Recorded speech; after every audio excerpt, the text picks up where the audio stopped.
Untuk Bapak sendiri selaku akademis HI, Pak, memandang pertempuran konflik senjata Hamas dan Israel dari pekan lalu hari Sabtu gimana Pak pandangan Bapak? Ya, pertama saya melihat bahwa apa yang dilakukan oleh Hamas lewat operasi Badai Al-Aqsa ini sebagai bentuk respon ya atas kekerasan struktural yang selama ini diterima oleh orang-orang Palestina di kota Gaza.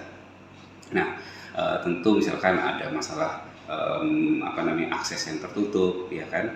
Blokade Gaza itu bicara masalah juga mereka tidak terpenuhi hak-haknya sebagai manusia dan seterusnya, sehingga muncul satu keputusan untuk melakukan perlawanan seperti itu.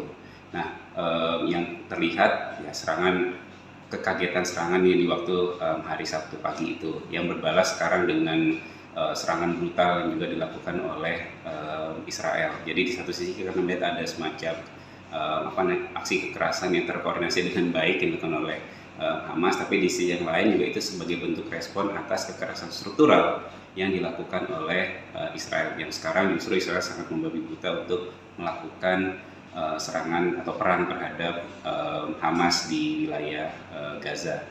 Nah, yang membedakan mungkin antara perang sekarang dengan perang-perang sebelumnya adalah pertama kita bisa melihat kekuatan dari sisi Hamas sendiri yang ternyata jauh lebih masif dibandingkan yang sebelum-sebelumnya. Kalau sebelum-sebelumnya adalah roket-roket umumnya adalah hasil rakitan, tapi sekarang juga mendapatkan suplai misalkan dari Iran seperti itu. Dan operasi sekarang ini kan juga satu hal yang menarik nih, karena juga mengingat ini adalah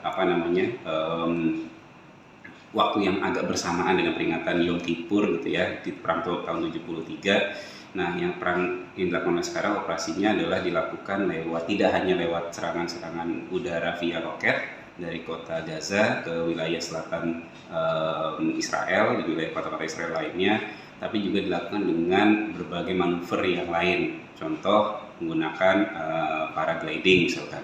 Yang kedua lewat laut pun dilakukan, dan yang juga nggak kalah penting untuk kemudian dilihat sebagai satu strategi yang berbeda dengan sebelumnya adalah menembus perbatasan. Menembus perbatasan darat itu sebelumnya tidak pernah dilakukan, sehingga masuk ke wilayah selatan Palestina. Dan satu hal lain yang sebenarnya juga kita perlu dipahami ketika tadi kita bilang bahwa ini adalah bentuk perlawanan, biasanya Hamas itu melakukan serangan ada titik kulminasinya.